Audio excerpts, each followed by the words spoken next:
Isaki Kunjama Siptasa. En esta oportunidad les voy a compartir un material sobre el CD interactivo Aymarat Aruskiptasiñani, que trata sobre el aparato fonador y los diferentes fonemas, su pronunciación de acuerdo al punto y modo de articulación. Observemos. En el aparato fonador observamos el punto de articulación de algunos fonemas propios del aymara. Cha, cha, cha,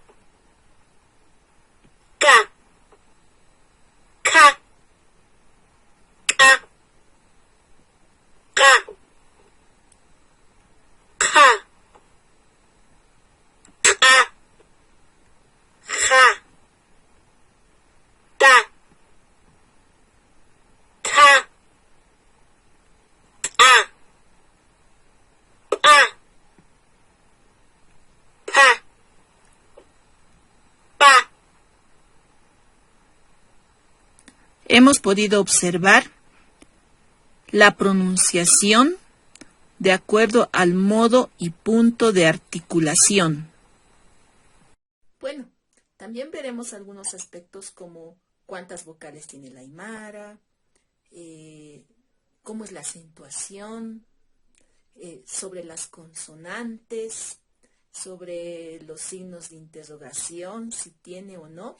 A ver, escucharemos también esta parte. Aspectos gramaticales de la lengua aymara.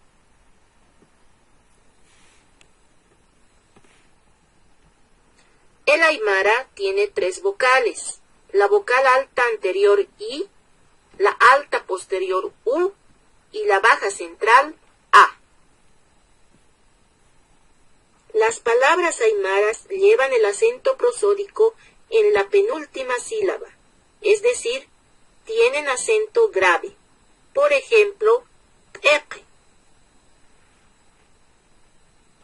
Las consonantes aymaras, de acuerdo a su modo de articulación, se subclasifican en oclusivas y estas, a su vez, en simples, aspiradas y glotalizadas. A este grupo pertenecen 15 consonantes. En el aymara, ciertos sufijos marcan las preguntas. Sin embargo, siguiendo la convención universal, colocamos el signo de interrogación únicamente al final de un enunciado, que significa pregunta.